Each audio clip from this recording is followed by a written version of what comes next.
ከ700,000 በላይ ቤት ፈላጊዎች ተመዝግበው ቆጥበው እየተጠባበቁ ሲጠናቀቁ የቆጣቢዎች ገንዘብ ሊከፈል የሚችል ለዛውም 20% ማለት ነው። ከተማው ባቀደው ከ100,000 በላይ ቤቶች ውስጥ 97,000 እሱን ማጠናቀቅ ነው። በዚህ በጀት ዓመት ግን ከ27 ቢሊዮን ብር በላይ ይሄ ምክር ቤት ነው ያጸደቀው ለቤት ልማት ፕሮጀክት ያጸደቅነው ከበጀታችን። ዘንድሮ ከሚሰሩ 100,000 የሚሆኑ ቤቶች አንጻር ወደ 98,000 የሚሆኑ ቤቶች 2018 በጀት ይርን ስንጀምር በልዩ ትኩረት በጀት ተመድቦለታል ለቤት ልማት። ሰላም ጤና ይስጥልን። የሰዓቱን መረጃዎች ይዘን ቀርበናል። በቅድሚያም ዋና ዋናዎቹን እናስቀድም። ለ1997 እና ለ2005 የኮንዶሚኒየም ተመዝጋቢዎች የኮንዶሚኒየም ዕጣ አወጣጥ ማስተላለፍና አጠቃላይ የቤቶች ግንባታን በተመለከተ የአዲስ አበባ ከተማ አስተዳደር ከንቲባ ወይዘሮ አዳነች አቤቤ ማብራሪያ ሰጡ። በአዲስ አበባ ከ100,000 ቤቶች ውስጥ በርካታዎች ግንባታቸው በፍጥነት እየተከናወነ እንደሚገኝና በርካታዎች ደግሞ መጠናቀቃቸውን የአዲስ አበባ ከተማ አስተዳደር ከንቲባ ወይዘሮ አዳነች አቤቤ ጨምረው ተናግረዋል። ከዚህ ቀደም የነበረው አሰራር 20% ከቆጣቢው ቀሪው በባንክ ብድር ይገነባ እንደነበረ ተናግረው አሁን ለቤቶች ግንባታ ልዩ ትኩረት በመስጠታችንና በርካታ ቤቶችን በአጭር ጊዜ ለመገንባት ስላቀደን 27 ቢሊዮን ብር በጅተናል። ይህ ተደርጎ አይታወቅም ብለዋል። አጠቃላይ የኮንዶሚኒየም ግንባታ ማስተላለፍን ጨምሮ በተለያዩ ጉዳዮች ላይ ዝርዝር ማብራሪያ ሰጥተዋል። ከራሳቸው አንደበት እንከታተላለን። የአዲስ አበባ ቤቶች ልማትና አስተዳደር ቢሮ ኃላፊ ቅድስት ወልደ ጊዮርጊስ በበኩላቸው በ2018 በጀት ዓመት ለመገንባት ከታቀደው 100,000 ቤቶች ውስጥ 98,000 ቤቶች ግንባታቸው በፍጥነት እየተከናወነ ይገኛል ብለዋል። አጠቃላይ የኮንዶሚኒየም ቤቶች ግንባታና ግንባታቸውን በተመለከተ ቢሮአቸውን የተመለከቱ ጉዳዮችን በዝርዝር አብራርተዋል። የመኖሪያ ቤት ችግርን በዘላቂነት ለመቅረፍ የሞርጌጅ ስርዓትን ለማስጀመር ዝግጅት እየተደረገ መሆኑን ጠቅላይ ሚኒስትር ዶክተር አብይ አህመድ መናገራቸው ይታወሳል። የቤት ልማት ፖሊሲ በቅርቡ መጽደቁን የገለጹ ጠቅላይ ሚኒስትሩ በሚቀጥሉት 5 ዓመታት በመንግስትና በግል አጋርነት 1.5 ሚሊዮን ቤት ለመገንባት ሰፋፊ ስራዎች መጀመራቸውን ተናግረዋል። የቤት አልሚዎችና ገዢዎች ከባንኮች ጋር በማዋዋል ቤት የሚያለሙበት የሞርጌጅ አሰራር ስርዓት ኢትዮጵያ ውስጥ እስካሁን ድረስ አለመኖሩን በማንሳት ቤት አልሚዎችም ሆኑ ቤት ገዢዎች ሳይጎዱ ከባንኮች ጋር ተዋውለው ቤት የሚያገኙበትን አሰራር ለመጀመር ዝግጅት እየተደረገ መሆኑን አብራርተዋል። እነዚህንና አጠቃላይ ከኮንዶሚኒየም ጋር የተገናኙ መረጃዎችን በዝርዝር እንመለከታለን። ለዚህ ቻናል አዲስ ከሆናችሁ ሰብስክራይብ በማድረግ ወቅታዊ መሰል መረጃዎችን በፍጥነት ማግኘት ትችላላችሁ። እስከ መጨረሻው አብራችሁን ቆዩ። በቅድሚያ የአዲስ አበባ ቤቶች ልማትና አስተዳደር ቢሮ ኃላፊ ቅድስት ወልደ ጊዮርጊስ የቤቶች ግንባታን በተመለከተ የሰጡትን ማብራሪያ እንከታተል። እንደሚታወቀው የቤት ልማት ላይ ከወትሮ ጊዜ በጣም በተለየ መልኩ በልዩ ትኩረት ከተማ አስተዳደሩ ልዩ ትኩረትን ሰጥቶ ልማቱን እያፋጠነ ያለበት ጊዜ ላይ ነው ያለነው። ስናነጻጽርም ከለውጥ በፊት ከተሰሩ ቤቶች ይልቅ ከለውጥ በኋላ የተሰሩ ቤቶች እጅግ በጣም በርካቶች ናቸው። በአዲስ እይታ በአዲስም ደግሞ አስተሳሰብ ከለውጥ ወዲህ 5 ሞዳሊቲዎችን ከተማ አስተዳደሩ በመቅረጽ ከለውጥ በፊት የተሰሩ 174,000 የሚሆኑ ቤቶችን በማየት እዛ ላይ የነበረውን ፌላሪቲ በሚገባ በመንቀስ ከዛም ትምህርት በመውሰድ ከለውጥ በኋላ በእነዚህ ሞዳሊቲዎች ብቻ ከ380,000 በላይ የሚሆኑ ቤቶችን ለማልማት ተችለዋል።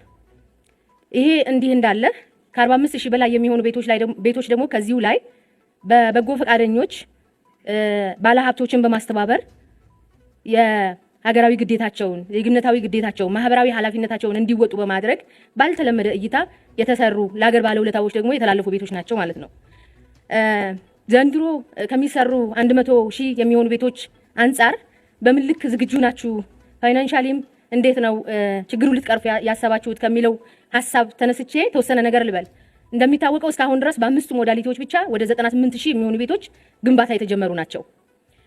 በመንግስት ትሬጀሪም በሌሎቹ ሞዳሊቲዎችም በፒፒፒም በግሉ ዘርፍም which mean የግል ባለ ሀብት እያለማ ያለውና ሪል ስቴት እያለማ ያለው እንደምረን ማለት ነው። ከዚህም ባሻገር በህብረተሰብ ተሳትፎ ጧት ሲገለጽ እንደነበረው 4990 የሚሆኑ ቤቶችን እነዚህን ሁሉ ደምረን የቤት ፍላጎትና የቤት አቅርቦትን ለማጣጣም በተቻለ መጠን እየተሰራ ነው ያለው። ይህ ማለት መንግስት በራሱ በጀት ብቻ የቤት ፍላጎትን ሙሉ በሙሉ ይቀርፋል ማለት አይደለም። ግን የቤት ልማቱ ሙሉ በሙሉ ሰው ወይም ደግሞ ባለሀብቱ ወደ ልማቱ እንዲገባና አቅርቦቱ እንዲሳለጥ አቅርቦቱ እንዲበዛ በማድረግ ከፍተኛ ስራ እየተሰራ ነው ያለው።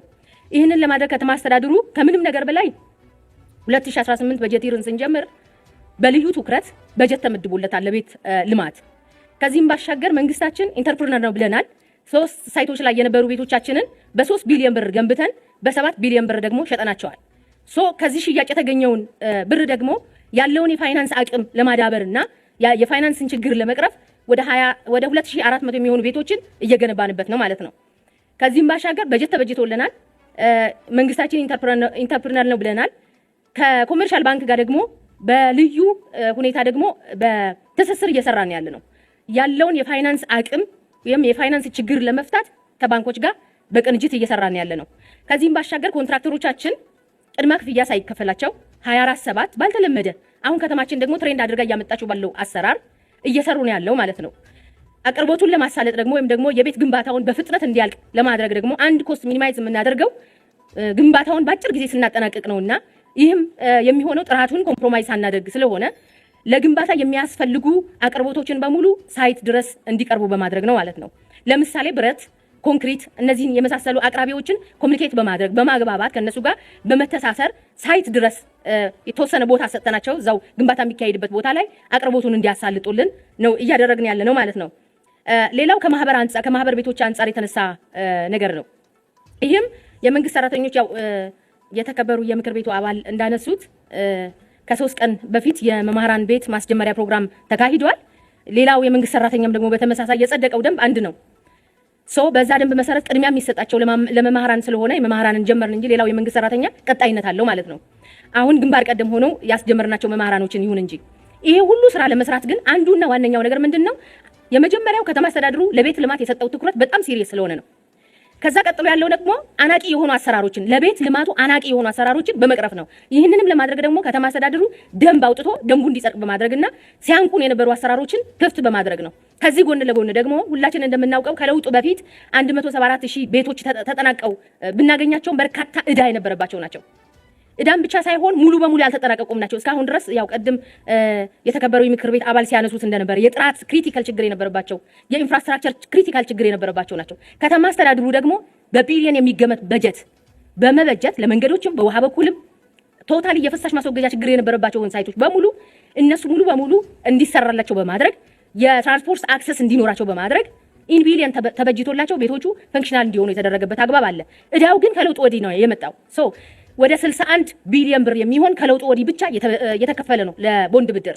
በዚህ 6 ወር ብቻ እንኳን 1.5 ቢሊዮን ብር በላይ ብድር ተከፍሏል ማለት ነው።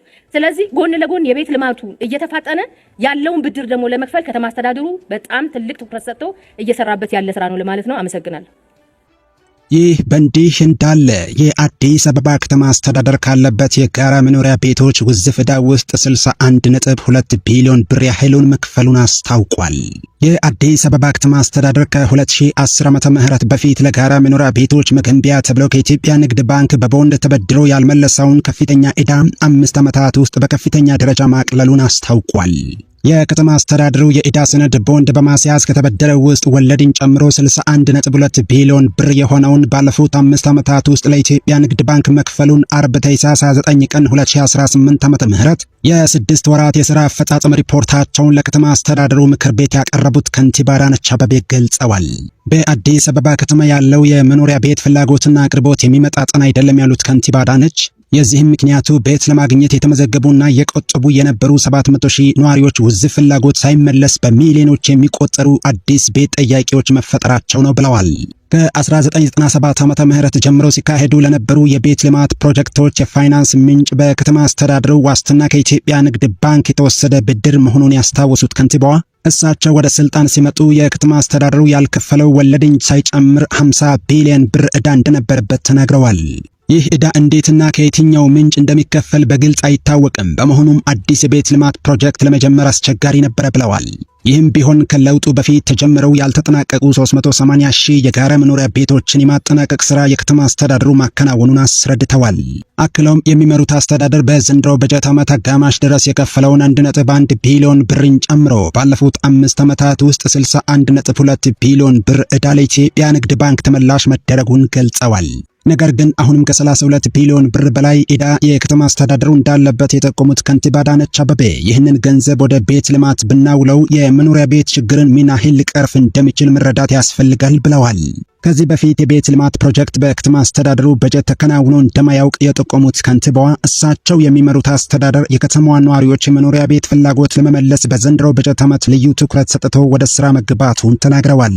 በከተማዋ ታሪክ ለመጀመሪያ ጊዜ ለቤቶች ግንባታ 27 ቢሊዮን ብር በጀት የከተማ አስተዳደሩ ማጽደቁን በመጠቆም የከተማ አስተዳደሩ ያለበትን የኢትዮጵያ ንግድ ባንክ ውዝፍ ዕዳው ከመክፈል ጎን ለጎን ያጸደቀውን በጀት ትኩረት ለተሰጠው የቤት ልማት ጥቅም ላይ እያዋለ መሆኑን አስረድተዋል።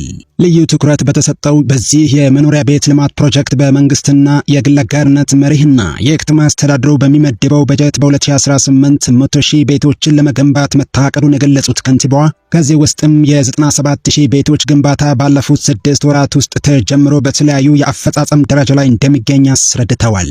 እነዚህን ቤቶች በእቅዱ መሰረት በተያዘላቸው ጊዜ ውስጥ በ2018 በጀት ዓመት ለማጠናቀቅ ርብርብ እየተደረገ መሆኑንም ገልጸዋል።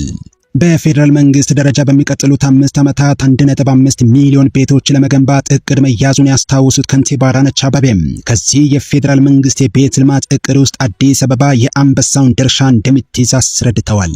እየተከናወነ የሚገኘው የ100,000 ቤቶች ግንባታ ላይ በፌደራል መንግስት የታቀደው የ5 ዓመት የቤት ልማት ፕሮጀክት ሲታከልበት የአዲስ አበባ ከተማን የመኖሪያ ቤት ፍላጎት ትርጉም ባለው መልኩ ሊመልስ እንደሚችል ተናግረዋል። ቤት ልማት ላይ እንግዲህ በዋናነት ዋናው ችግር ምንድነው ካል አቅርቦትና ፍላጎት አለመጣጣም።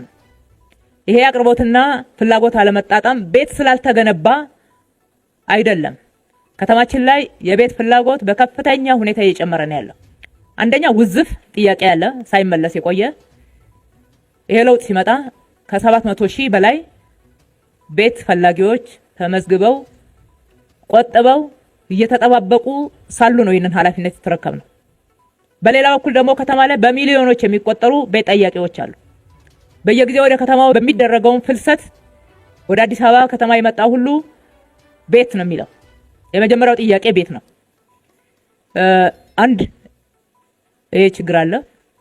በሁለተኛ ደረጃ ሌላው ውዝፍ ችግር አለ።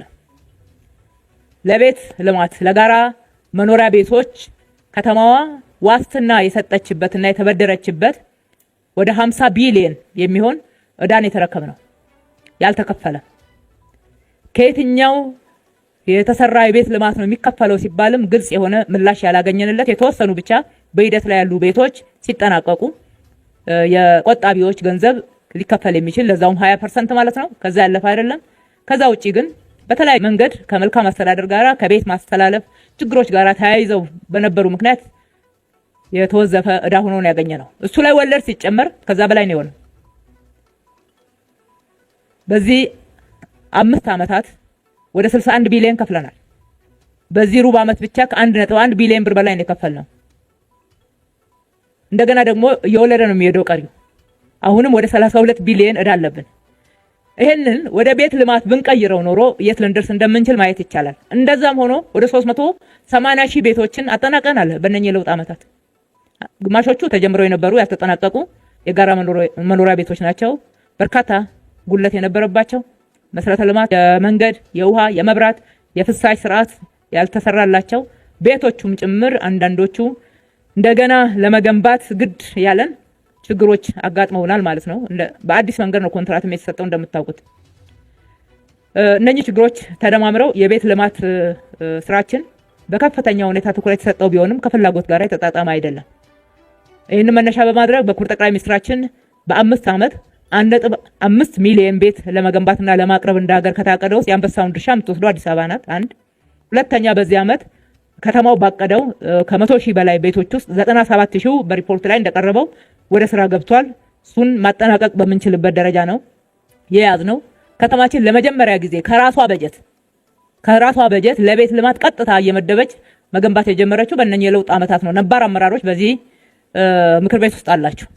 እንደምታውቁት በቦንድ ብድር ካልሆነ በስተቀር ቤት አይገነባም ነበር። በዚህ በጀት ዓመት ግን ከ27 ቢሊዮን ብር በላይ ይሄ ምክር ቤት ነው ያጸደቀው ለቤት ልማት ፕሮጀክት ያጸደቅነው ከበጀታችን። በተጨማሪው ደግሞ ብድርም እየጨመርን ጎን ለጎን ዕዳችንንም እየከፈልን የቤት ልማት ስራዎቻችንን እናፋጥናለን።